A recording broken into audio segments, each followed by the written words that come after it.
মানুষ তার বুকের বাম দিকে বুক ভরা স্বপ্ন নিয়ে সংকল্প নিয়ে গণতন্ত্র প্রতিষ্ঠা করার জন্য আমরা সকলেই বুক ভরা স্বপ্ন নিয়ে একটা পরিবর্তন এনেছিলাম। কি পরিবর্তন?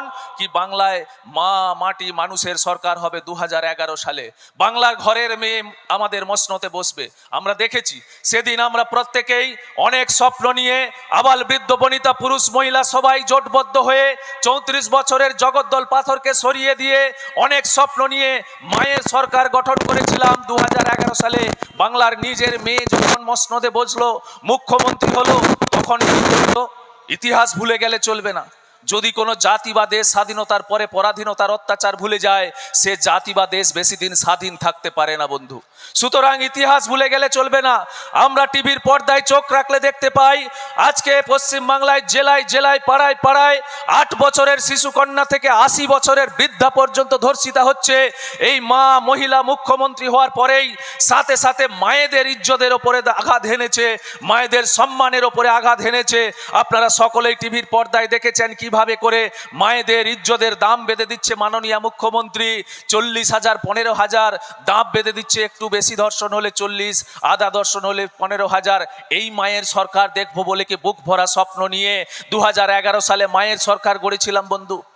এই মায়ের সরকার দেখবো বলেই কি আপনারা হয়তো ভুলে গেছেন উত্তরবঙ্গের ডলি বর্মন একাদশ শ্রেণীর ছাত্রী রাত্রি 8টার পরে টিউশন থেকে বাড়ি ফেরার সময় আর তৃণমূল আশ্রিত 6 জন দুষ্কৃতী রাতের অন্ধকারে ঝোপের মধ্যে লুকিয়েছিল।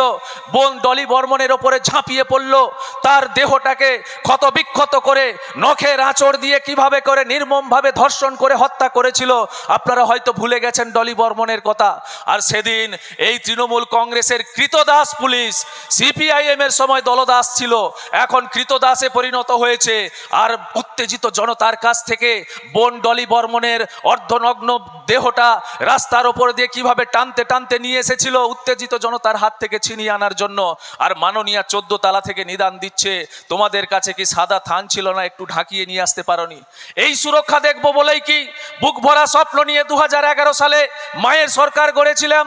আপনারা হয়তো ভুলে গেছেন একটা মা একমাত্র কন্যা, তাকে শিক্ষিত করে পড়াশোনা করিয়ে নার্স ডাক্তার করেছে বোন অভয়াকে।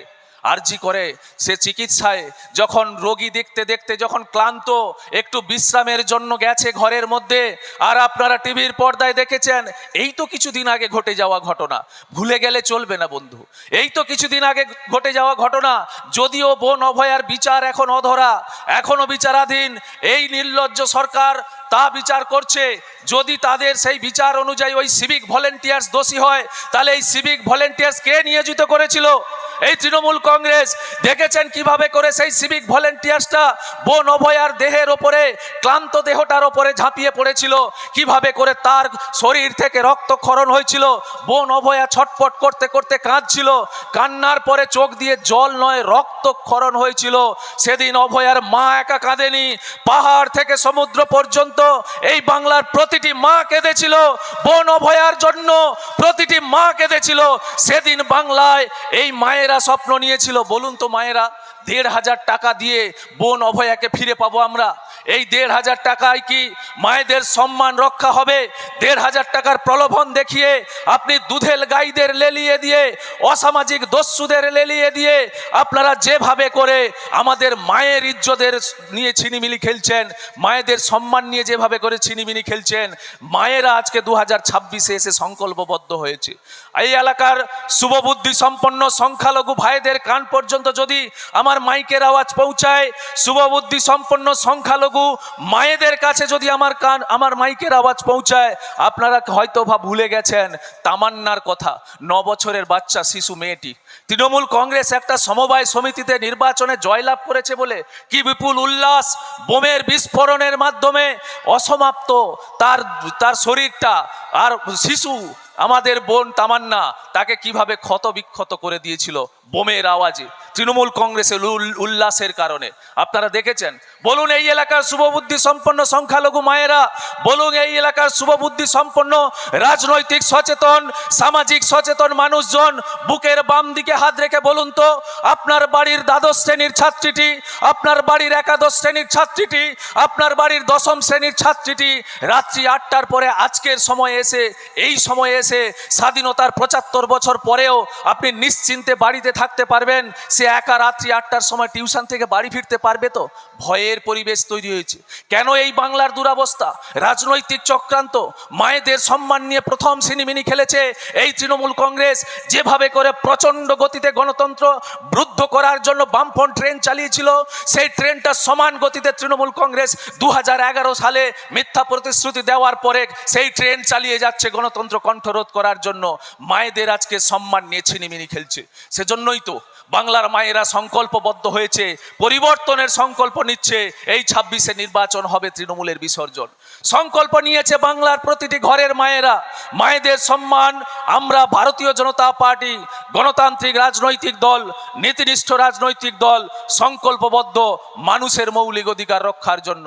যে মাটির কথা বলে তৃণমূল কংগ্রেস 2011 সালে ক্ষমতায় এসেছিল, আপনারা টিভির পর্দায় দেখেছেন খাগড়াগড় বিস্ফোরণ, আপনারা টিভির পর্দায় দেখেছেন এই জেলার এগরার বিস্ফোরণ। আজকে বাংলার মাটি বারুদের স্তূপে পরিণত হয়েছে। ধোঁয়া, বারুদের গন্ধ আর বাংলার মাটিকে রক্তাক্ত করেছে গণতন্ত্রকে কণ্ঠরোধ করার জন্য, বিরোধী রাজনৈতিক দল করার জন্য।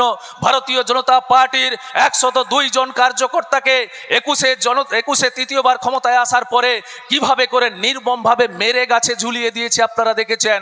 সেদিন কোনো না কোনো মায়ের কোল খালি হয়েছে, কোনো না কোনো বোনের স্মৃতির সিঁদুর মুছে গেছে, কোনো না কোনো সন্তান পিতৃহারা হয়েছে, অনাথ হয়েছে। এই তৃণমূল কংগ্রেসকে তৃতীয়বার ক্ষমতায় এনেছিল বাংলার মানুষ এই কারণে। কেন কি 2011 থেকে 2020 পর্যন্ত পশ্চিমবাংলার বিধানসভা বিরোধী শূন্য ছিল বলেই তো এই তৃণমূল কংগ্রেস ইট কাঠ কয়লা আমফানে, ইট কাঠ কয়লা থার্মাল পাওয়ারের ময়লা, মাটি বালি আমফানে উড়ে যাওয়া টালি, এমনকি ভারতীয় জনতা পার্টির নেতৃত্বাধীন কেন্দ্রীয় সরকারের ল্যাটিনের টাকাও চুরি করে খেয়েছে এই তৃণমূল কংগ্রেস। এই তৃণমূল কংগ্রেসের কেষ্টবিষ্টু সিকিয়াধুলিরা কোনো অংশে কম যায় না চুরি করায়। আপনারা দেখেছেন যেভাবে করে তৃণমূল কংগ্রেসের শিক্ষামন্ত্রী পার্থ চ্যাটার্জি কি নির্লজ্জ, তার আধা বয়সী বান্ধবী, সেই বান্ধবীর বাড়িতে বিছানার তলায় বাথরুমে গাদা গাদা টাকা, 3টে টাকা গোনার মেশিন, সারা রাত টাকা গুনে টাকা শেষ করতে পারেনি। এই এলাকার শুভবুদ্ধি সম্পন্ন ব্যক্তিদের কাছে এই নির্বাচনী পথসভা থেকে আমি প্রশ্ন করে যাই, সে টাকা কার টাকা? কার টাকা? এই এলাকার খেটে খাওয়া মানুষ, যিনারা রোদে ঘেমে পুড়ে অনেক কষ্ট করে শস্য ফলিয়ে ধান বিক্রি করে নিজেদের বাড়ির শিক্ষিত যুবকটার চাকরি হবে বলে এই এলাকার কেষ্টবিষ্টু সিকিয়াধুলি তৃণমূলের নেতাদেরকে, যারা কিনা একটা বিড়ি খেত, অর্ধেক খেয়ে নিবিয়ে কানে গুজে রাখতো, আবার অর্ধেক টানতো, তারা এখন 555 সিগারেট টানছে, ফুলে আঙুর হয়ে গেছে। সেই সমস্ত কেষ্টবিষ্টু নেতারা আমাদের সেই গরিব বাবাটার টাকা নিয়ে নবান্নের 14 তলা পর্যন্ত পৌঁছে দিয়েছিল। আর মায়ের গহনা বন্ধক রেখে গহনা বিক্রি করে আমাদের শিক্ষিত বোনটার চাকরি হবে বলে যেভাবে করে সেই টাকাগুলোকে, গাদা গাদা টাকাগুলোকে তৃণমূল কংগ্রেস তার মন্ত্রিসভার সমস্ত মন্ত্রীদের হাতে পৌঁছে দিয়েছিল। তৃণমূল কংগ্রেসের আধা মন্ত্রিসভা দুর্নীতির দায়ে জেল খেটেছে, আপনারা সকলেই জানেন কি হারে দুর্নীতি হয়েছে। আধা মন্ত্রিসভা দুর্নীতির দায়ে জেল খেটেছে। এই বাংলার মানুষের মৌলিক অধিকার ছিনিয়ে নিয়েছে তৃণমূল কংগ্রেস। ভয়ের বাতাবরণ তৈরি করছে, প্রকাশ্য জনসভা থেকে নিদান দিচ্ছে।